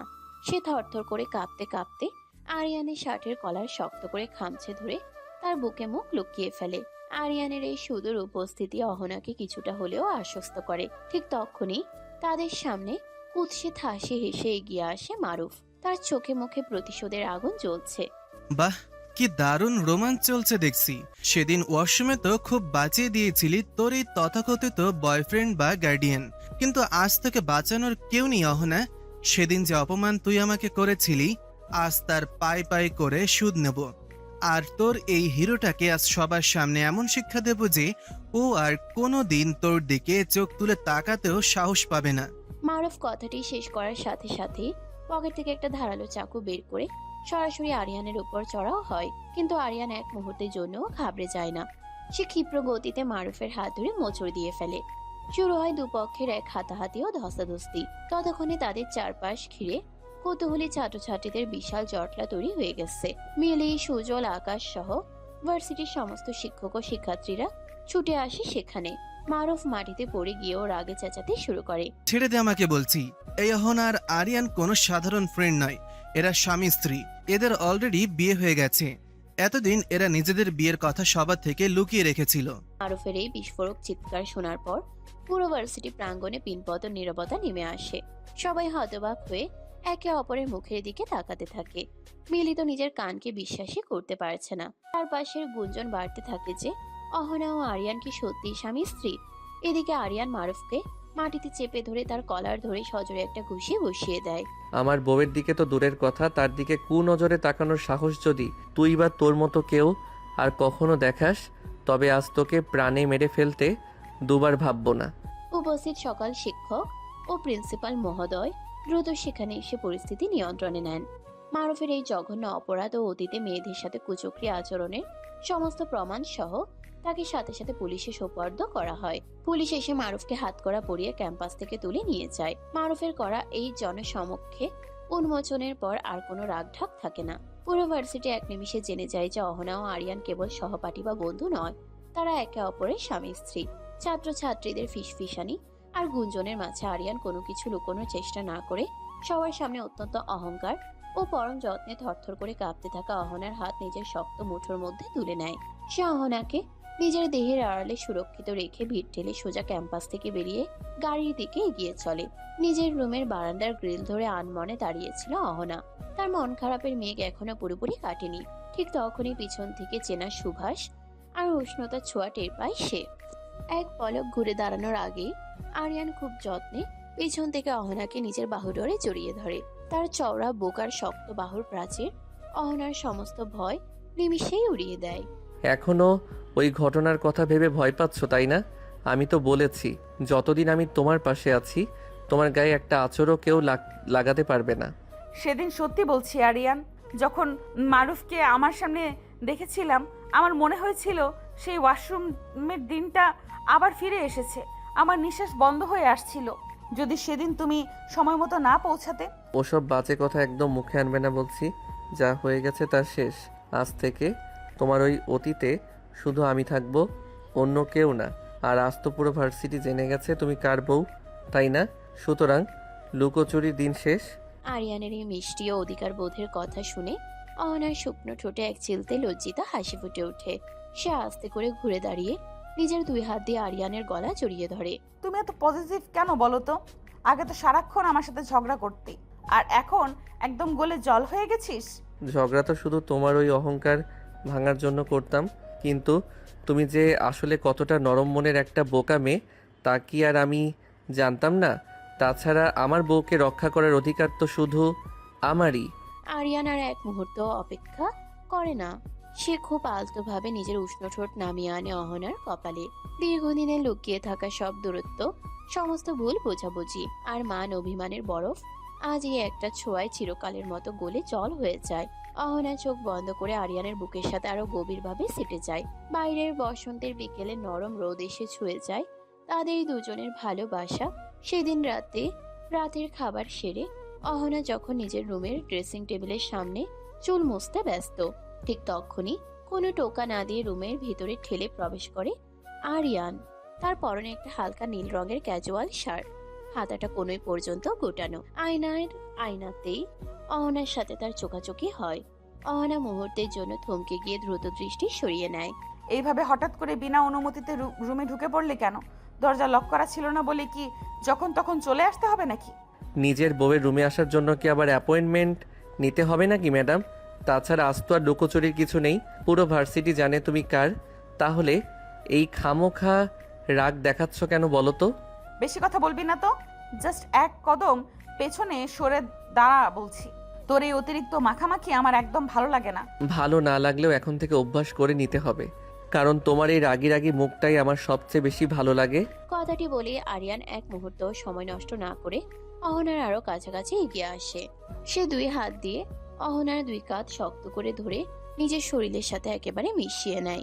অহনা একটু নড়ে চড়ে নিজেকে ছাড়ানোর বৃথা চেষ্টা করে, কিন্তু আরিয়ানের হাতের লৌহ কঠিন গ্রিপ থেকে বের হওয়া তার পক্ষে অসম্ভব হয়ে দাঁড়ায়। ছাড় বলছি আরিয়ান, ফাজলামো করিস না তো একেবারে। ছাড় বলছি, না হলে কিন্তু আমি চিৎকার করব। চিৎকার করে দেখতে পারো, আজ বাড়ির বাকি সবাই ঘুমিয়ে পড়েছে। আর তাছাড়া নিজের স্বামীর সাথে রোমান্স করতে গেলে আবার চিৎকার কিসের? আরিয়ান তার মুখের দূরত্ব আরো কমিয়ে এনে অহনার কানের কাছে ফিসফিস করে কথাগুলো বলে। তার গরম নিঃশ্বাসের ছোঁয়া অহনার ঘাড়ের সংবেদনশীল ত্বকে লাগতেই অহনার সমস্ত শরীর কেঁপে ওঠে। সে লজ্জায় ও উত্তেজনায় লাল হয়ে নিজের চোখ বন্ধ করে ফেলে।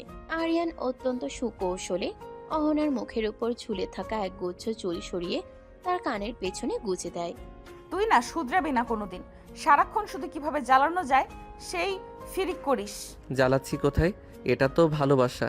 এতদিন তো শুধু একে অপরকে সহ্য করতে পারোনি, এবার একটু ভালোবাসার ঋণটা শোধ করতে হবে তো নাকি? আরিয়ান আর নিজেকে ধরে রাখতে পারে না। সে আলতো করে অহনার চিবুক ধরে মুখটা উপরে তুলে ধরে এবং নিজের উষ্ণ ঠোঁট নামিয়ে আনে অহনার গোলাপি ঠোঁটের উপর। প্রথমে অহনা সামান্য বাধা দেওয়ার চেষ্টা করলেও আরিয়ানের সেই গভীর ও তীব্র আকর্ষণের সামনে তার সমস্ত অহংকার নিমিষেই বরফের মতো গলে জল হয়ে যায়। সে নিজের অজান্তেই নিজের 2 হাত দিয়ে আরিয়ানের শার্টের কলার খামচে ধরে তার সাথে পুরোপুরি আত্মসমর্পণ করে। রুমের ডিম লাইটের স্নিগ্ধ আলোয় দুজনের দীর্ঘদিনের জমানো সমস্ত মান অভিমান আর না বলা ভালোবাসার গভীর মিলন ঘটে। বাইরের রাতের গভীরতা বাড়তে থাকে আর চৌধুরী বাড়ির সেই বদ্ধ রুমের ভিতর দুজনের ভালোবাসার উষ্ণতায় রচিত হয় এক অপরূপ কাব্য। সময়ের স্রোতে স্রোতে দেখতে দেখতে কেটে যায় বেশ কয়েকটি বছর। অহনা আর আরিয়ানের জীবনের সেই তেতো ঝগড়া, কলেজ জীবনের মারপিট আর ভুল বোঝাবুঝির দিনগুলো আজ কেবলই অতীত। ভার্সিটির পাঠ চুকিয়ে মাস্টার্স শেষ করার পর তাদের সামনে এসে দাঁড়ায় জীবনের সব থেকে বড় চ্যালেঞ্জ। সমাজের চোখে নিজেদের যোগ্যতার প্রমাণ দিতে তারা দুজনেই বিসিএস পরীক্ষার প্রস্তুতি নেওয়া শুরু করে। আনোয়ার চৌধুরী বহুবার চেয়েছেন তার একমাত্র সন্তান অহনা কিংবা মেয়ের জামাই আরিয়ান যেন তার বিশাল ব্যবসায়িক সাম্রাজ্যের হাল ধরে, কিন্তু অহনা বা আরিয়ান কেউই বাবার তৈরি করা গোছানো সাম্রাজ্যের সুবিধায় পা রাখতে চায়নি। নিজেদের কঠোর পরিশ্রম আর আত্মবিশ্বাসে তারা নিজেদের পরিচয় গড়তে চেয়েছিল। অবশেষে সে কাঙ্ক্ষিত দিনটি আসে। প্রকাশিত হয় বিসিএস পরীক্ষার চূড়ান্ত ফলাফল। দীর্ঘ রাতের পড়াশোনা আর ত্যাগের ফল হাতে নাতে মিলে আরিয়ান ও অহনা দুজনেই ক্যাডার হিসেবে সুপারিশপ্রাপ্ত হয়। আরিয়ান মেধা তালিকায় অসাধারণ র্যাঙ্ক করে প্রথম স্থান অর্জন করায় প্রশাসন ক্যাডার হিসেবে সরাসরি নিজের হোম ডিস্ট্রিক্ট বা নিজ জেলাতেই পোস্টিং পেয়ে যায়। আর অহনা সুপারিশপ্রাপ্ত হয় পুলিশ ক্যাডার হিসেবে। ফলাফলের এই খুশিতে চৌধুরী বাড়িতে আনন্দের বন্যা বয়ে যায়।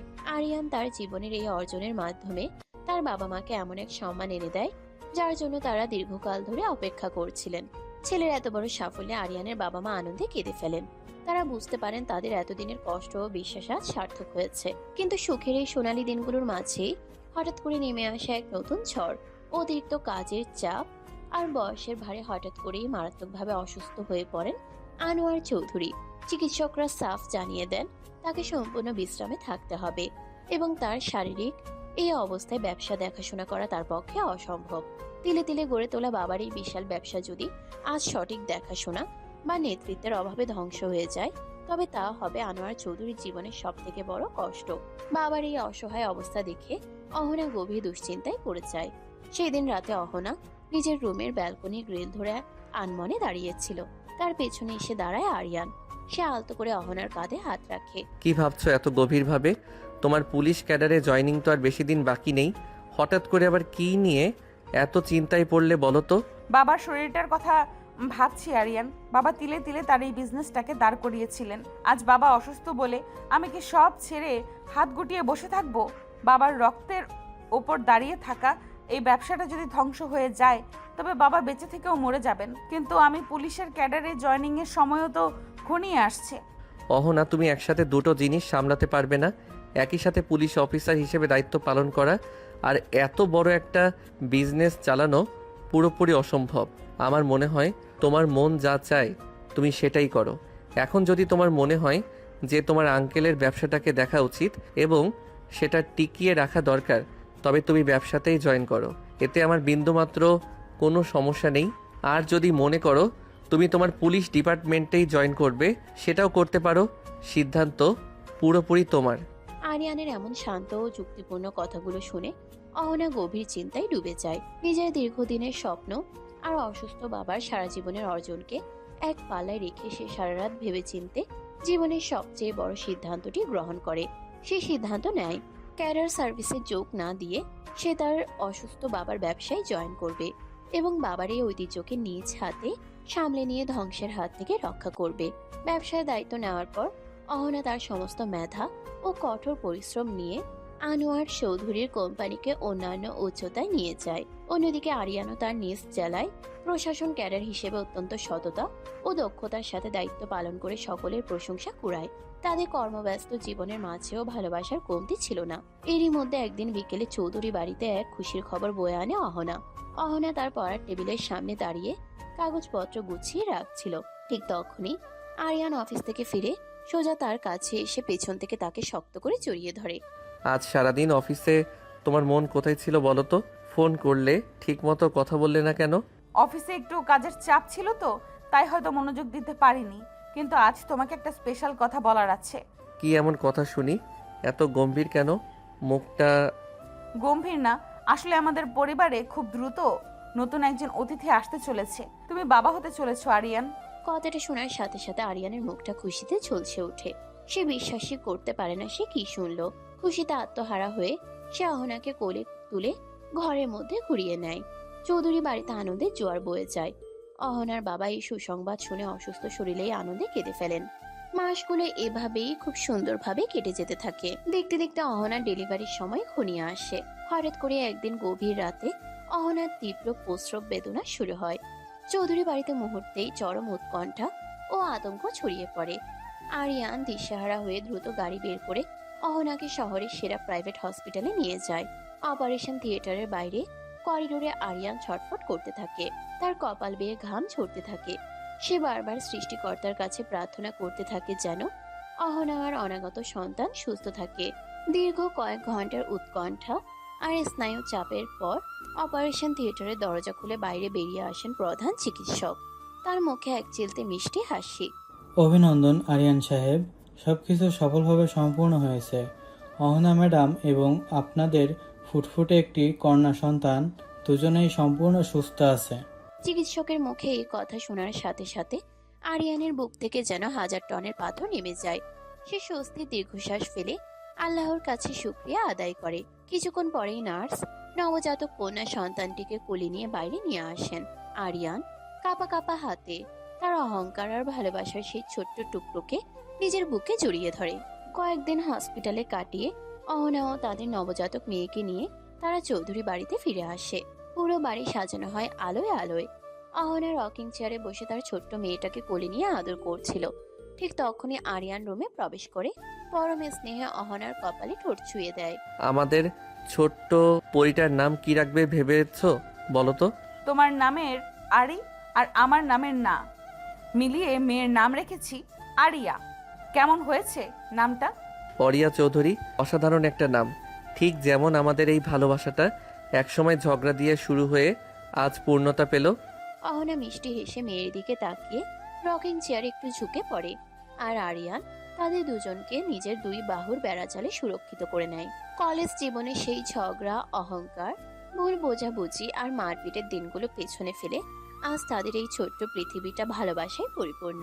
সমস্ত ঝড়ঝাপটা পেরিয়ে সিনিয়র অহংকারী সেই মেয়েটা আজ এক পরিপূর্ণ মা ও ভালোবাসার এক অনন্য বউ। আজ রাতের বেলা খাবার দাবারের পার্ট চুকিয়ে আরিয়ান আর অহনা তাদের বেডরুমে আসে। অহনা আলমারি থেকে কিছু কাপড় গোছগাছ করছিল আর আরিয়ান ল্যাপটপে অফিসের জরুরি কিছু মেইল চেক করছিল। ঠিক তখনই রুমের দরজা ঠেলে টলমল পায়ে ভিতরে প্রবেশ করে ছোট্ট অরিয়া। তার পরনে একটা ছোট্ট গোলাপি রঙের ফ্রক, মাথায় দুটো ছোট খোপা করা। সে সোজা এসে বাবার কোলের কাছে গিয়ে জামা ধরে টানতে থাকে।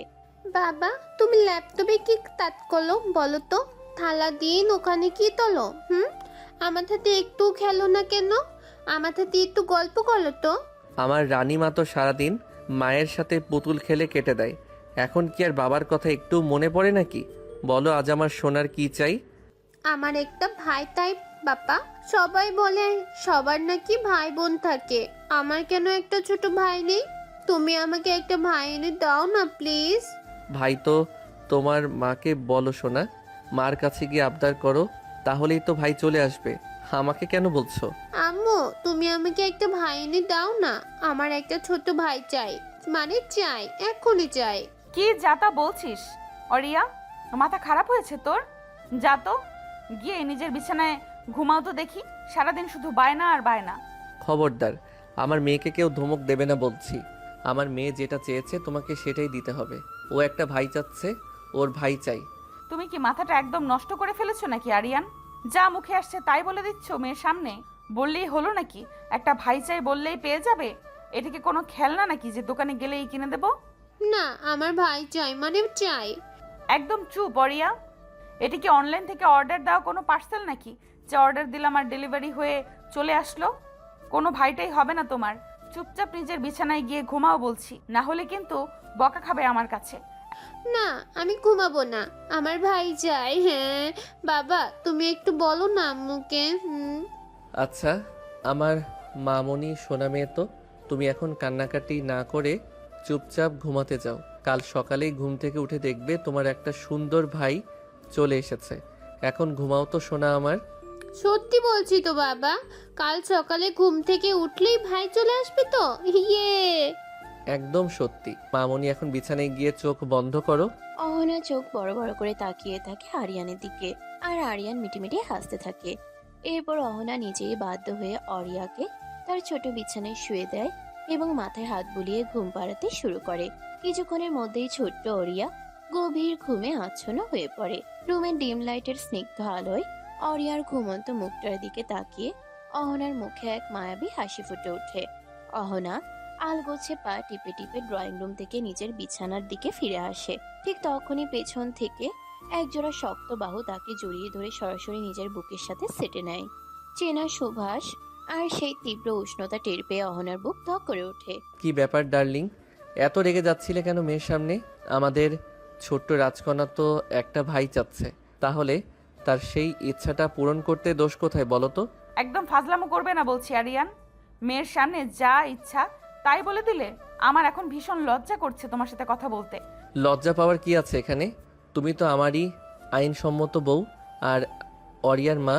তাছাড়া আজ রাতে মেয়ে যখন নিজে থেকেই আমাদের একটা ভাই এনে দেওয়ার দাবি জানিয়েছে, তখন সেই দায়িত্ব তো আমাদেরই পালন করতে হবে, তাই না? তুমি না সত্যিই একদম বদলে গেছো। সারাক্ষণ শুধু কিভাবে লজ্জায় ফেলা যায় সেই ফিকির করো। ছাড়ো বলছি আমাকে, রাত অনেক হয়েছে, ঘুমাতে হবে। ঘুমানোর প্ল্যান তো অনেক করলাম সারা রাত ধরে, কিন্তু এখন আমার ঘুম পাওয়ার কোনো নামগন্ধও নেই। বিশেষ করে আমার এই অহংকারী বউটাকে এত সুন্দর শাড়িতে দেখার পর থেকে তো মাথা একদম কাজ করছে না। আরিয়ান আর একটু সময় নষ্ট করে না।